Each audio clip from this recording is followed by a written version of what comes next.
ఇప్పుడిప్పుడే కోలుకున్న ప్రజలకు సర్కారు నుంచి ఎటువంటి భరోసా దక్కలేదు. బాధితులు సాయం కోసం ఎదురు చూస్తుంటే పాలకులు నిమ్మకు నీరెత్తినట్టు ఉన్నారు. ఉత్తర తెలంగాణలోని కామారెడ్డి, ఆదిలాబాద్, నిజామాబాద్, కరీంనగర్, వరంగల్ జిల్లాలో పరిస్థితి దయనీయంగా ఉంది. వర్షాలు తగ్గి వారం గడుస్తున్నా ప్రభుత్వం నుంచి ఎటువంటి పునరుద్ధరణ చర్యలు కనిపించట్లేదు. ఏరియల్ రివ్యూలు, సమీక్షలతో పబ్లిసిటీ స్టంట్లు ఇచ్చినటువంటి రేవంత్ రెడ్డి బాధితులను ఆదుకోవడంలో మాత్రం చిత్తశుద్ధి చూపడం లేదు. వరద విపత్తు కింద జిల్లాకు 10 కోట్ల ప్రకటనలకే పరిమితమైనాయి. ఇక రైతుల పరిస్థితి దారుణంగా ఉంది. ఒకవైపు ఎరువులు దొరక్క అష్ట కష్టాలు పడుతున్నారు. ఎన్నో అవంతరాలు ఎదుర్కొని అప్పులు సప్పులు చేసి పండించినటువంటి పంటలు వరదల ధాటికి నీట మునిగాయి. లక్షల ఎకరాల్లో పంటలు దెబ్బతిన్నాయి. పచ్చటి పొలాల్లో ఇసుక మేటలు దర్శనమిస్తున్నాయి. సర్వం కోల్పోయిన రైతులు సాయం కోసం ఎదురు చూస్తున్నారు. కానీ ఇప్పటివరకు ప్రభుత్వం నుంచి కనీసం పంట నష్టాన్ని అంచనా వేసే చర్యలు కూడా ప్రారంభం కాలేదు. క్షేత్రస్థాయిలో ఇప్పటివరకు అధికారులు రైతులను కలవలేదు.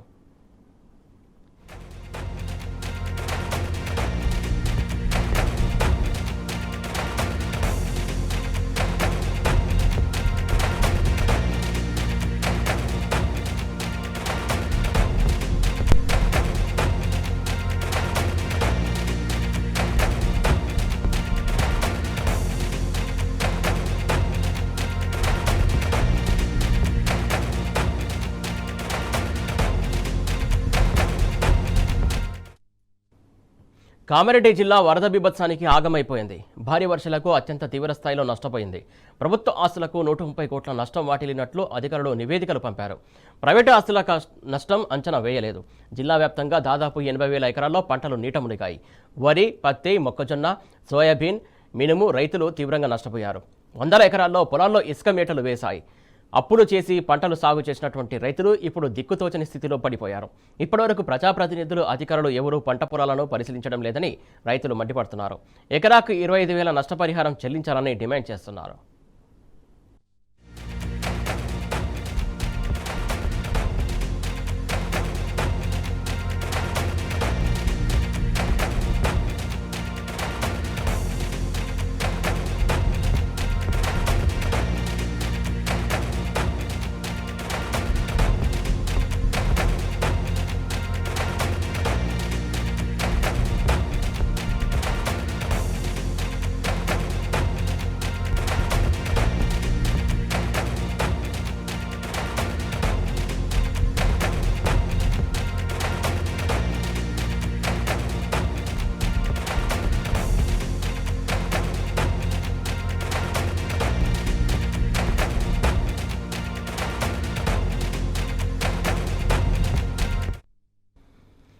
కామారెడ్డి జిల్లా వరద బీభత్సానికి ఆగమైపోయింది. భారీ వర్షాలకు అత్యంత తీవ్ర స్థాయిలో నష్టపోయింది. ప్రభుత్వ ఆస్తులకు 130 కోట్ల నష్టం వాటిల్లినట్టు అధికారులు నివేదికలు పంపారు. ప్రైవేటు ఆస్తుల నష్టం అంచనా వేయలేదు. జిల్లా వ్యాప్తంగా దాదాపు 80,000 ఎకరాల్లో పంటలు నీట మునిగాయి. వరి, పత్తి, మొక్కజొన్న, సోయాబీన్, మినుము రైతులు తీవ్రంగా నష్టపోయారు. వరదల ఎకరాల్లో పొలాల్లో ఇసుక మేటలు వేశాయి. అప్పులు చేసి పంటలు సాగు చేసినటువంటి రైతులు ఇప్పుడు దిక్కుతోచని స్థితిలో పడిపోయారు. ఇప్పటివరకు ప్రజాప్రతినిధులు, అధికారులు ఎవరూ పంట పొలాలను పరిశీలించలేదని రైతులు మండిపడుతున్నారు. ఎకరాకు 25,000 నష్టపరిహారం చెల్లించాలని వారు డిమాండ్ చేస్తున్నారు.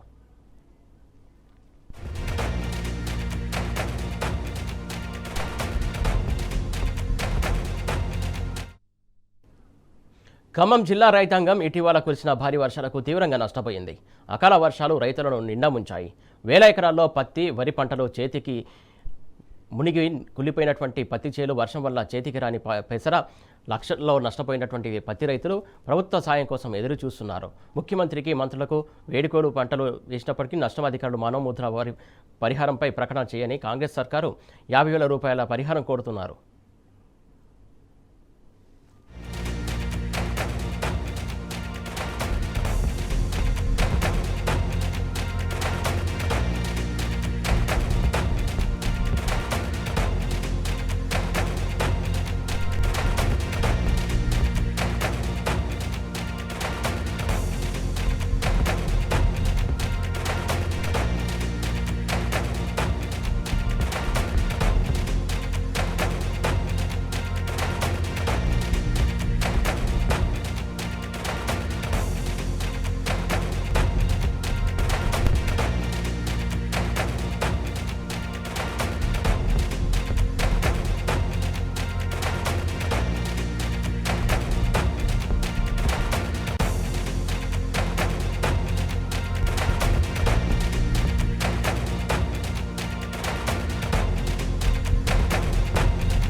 పీసీసీ అధ్యక్షుడు ఉన్నప్పుడు ఎకరాకు 25,000 పరిహారం డిమాండ్ చేసిన రేవంత్ రెడ్డి ఇప్పుడు సీఎంగా చేస్తున్నారని మాజీ మంత్రి జోగురామన్న ప్రశ్నించారు.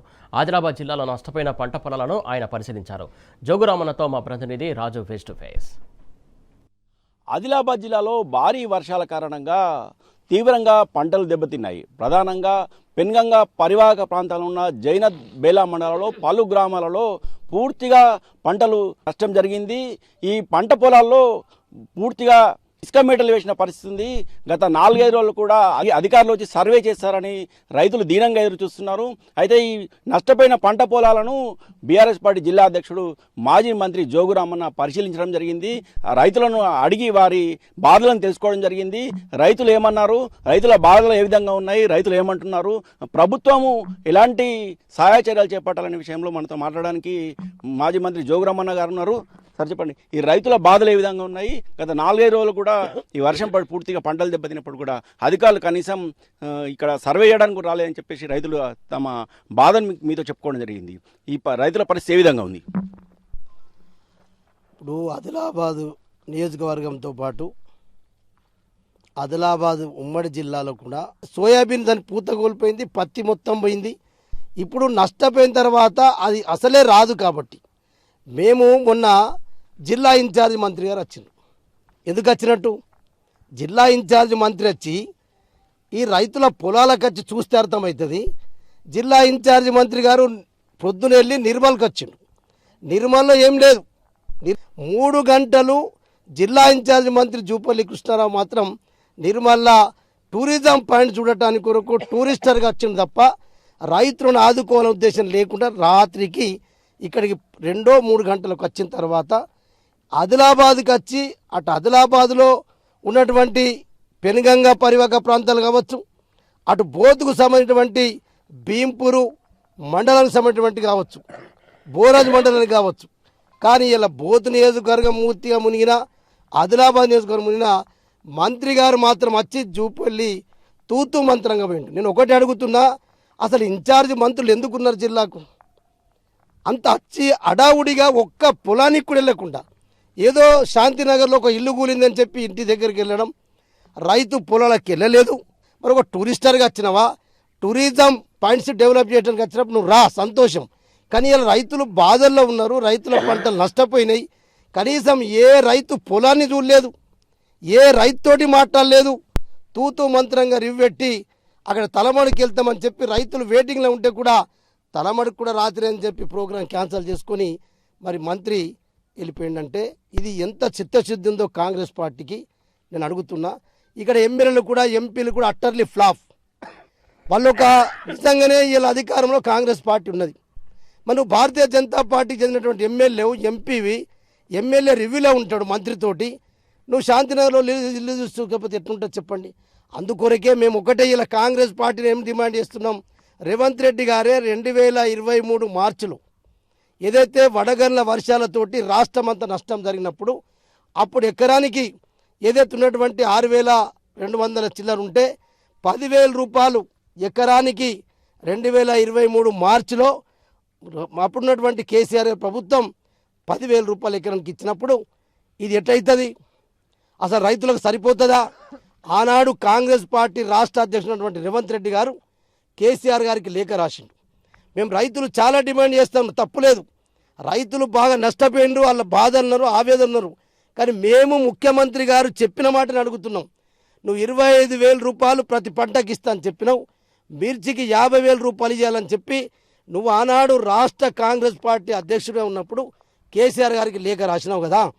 మరి ఇలా నీ అదృష్టం నువ్వు ముఖ్యమంత్రి అయినావు. మరి ఇలా ముఖ్యమంత్రిగా నువ్వు ఇప్పుడు ఫస్ట్ ఆ పని చేయాలా?